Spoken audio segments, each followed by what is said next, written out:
गरीब भाई की अमीर बहन।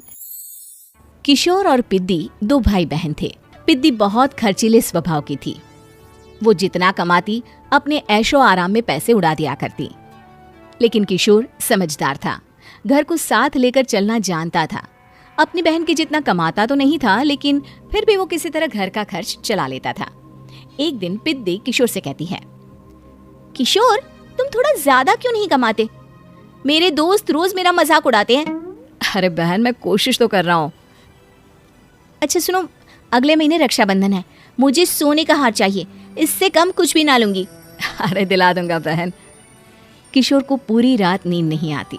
उसके दिमाग में बस ये चल रहा था कि उसकी माली हालत इतनी बिगड़ चुकी है, अब वो सोने का हार कहाँ से लाएगा। अगले दिन किशोर सुबह सुबह घर से ये बोलकर निकल गया कि पिद्दी, मैं गांव से बाहर जा रहा हूँ, कुछ दिन घर नहीं आऊंगा। किशोर ने अपने काम के साथ साथ फेरी में कपड़े बेचने भी शुरू कर दिए, जिससे वो ज्यादा से ज्यादा पैसे कमा सके। रात में वो एक बिल्डिंग की चौकीदारी भी करने लगा। अपने काम से थोड़ा बहुत समय निकालकर बस कुछ घंटे की नींद ले पाता था। और कब वो कुछ दिन एक महीने में बदल गए और रक्षाबंधन भी आ गया, पता ही नहीं चला। लेकिन किशोर अभी तक घर वापस नहीं लौटा। जहां वो काम करता था, पिद्दी के नाम का गुल्लक रखा हुआ था। किशोर ने उस गुल्लक को फोड़ा और सारे पैसे इकट्ठा करके एक सोने का हार खरीद लिया।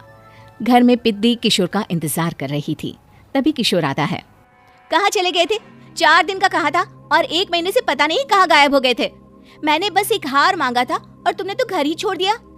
अरे मुझे थोड़ा काम मिल गया था।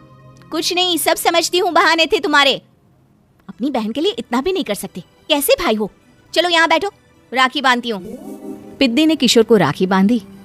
वैसे ही किशोर ने अपनी बहन के हाथ में सोने का हार रख दिया। उसकी खुशी का कोई ठिकाना नहीं था। वो मिठाई खिलाए बिना ही नेकलेस लेकर चली गई और शीशे के सामने अपने गले में हार रखकर देखने लगी। किशोर ने लड्डू उठाया और खुद ही खा लिया। ऐसे कई साल गुजर गए। एक दिन पिद्दी की नौकरी छूट गई। अब वो पूरी तरह किशोर पर डिपेंड हो गई थी। आए दिन किशोर को अपने महंगे महंगे शौक गिनाकर उससे पैसे मांगा करती थी। किशोर कुछ पैसे देना, मुझे पार्लर जाना है। किशोर बिना कुछ बोले उसे पैसे दे देता। ये क्या, 500? अरे इतने में तो मुझे पार्लर में एंट्री मिलेगी बस। अच्छा देता हूँ ना ज्यादा। कैसे भाई हो, अपनी बहन के लिए इतना भी नहीं कर सकते। किशोर ने जेब से 2000 का नोट निकाला और उसे दे दिया। किशोर गरीबी में रह लेता था, लेकिन अपनी बहन को कभी कोई कमी नहीं होने देता था।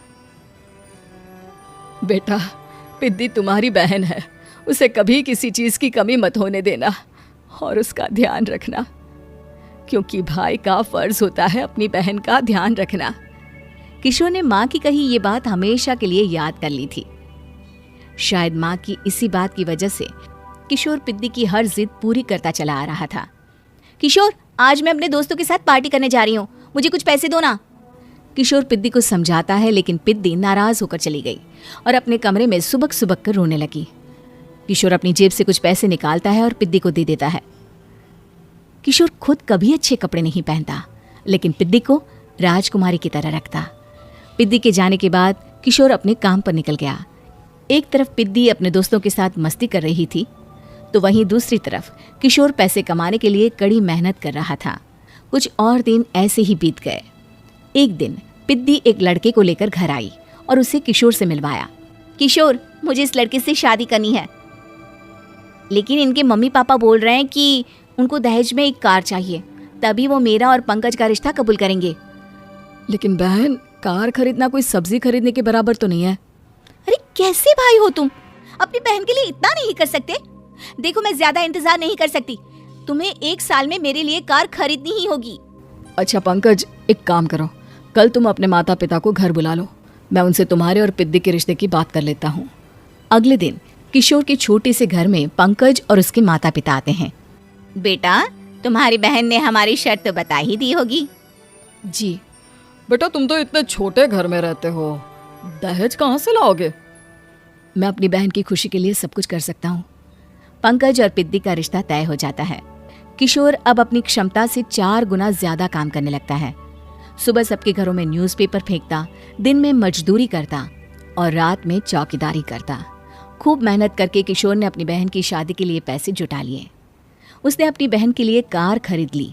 जब वो पिद्दी के ससुराल वालों से मिलने गया तो उन्होंने किशोर से और पैसों की मांग की। इस बार किशोर हार चुका था। पिद्दी माफ करना, मैं तुम्हारी शादी उस लड़के से नहीं कर सकता। वो लालची लोग हैं, उन्हें सिर्फ पैसों से मतलब है।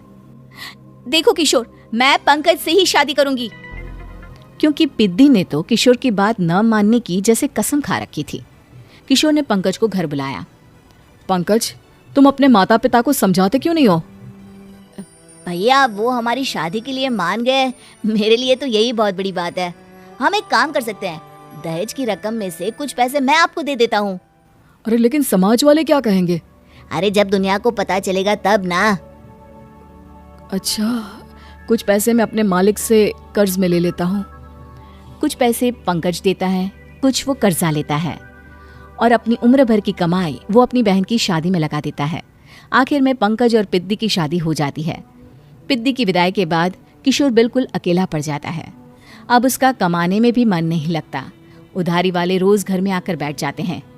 अरे किशोर, अब तो पिद्दी की शादी को 5 साल हो गए, अब तो हमारा पैसा लौटा दो। चाचा, पिद्दी के जाने के बाद किसी भी काम में मन नहीं लगता। अरे तो हमारा पैसा कैसे वापस मिलेगा? जी, कुछ करता हूँ मैं।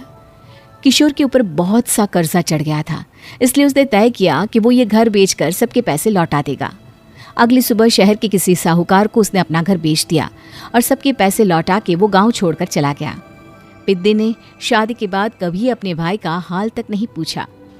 किशोर को फर्क नहीं पड़ता था, बस ससुराल में उसकी बहन खुश है ये जानकर उसे खुद की खुशी मिलती थी और ये सोचकर कि उसने माँ से किया हुआ वादा पूरा कर दिया।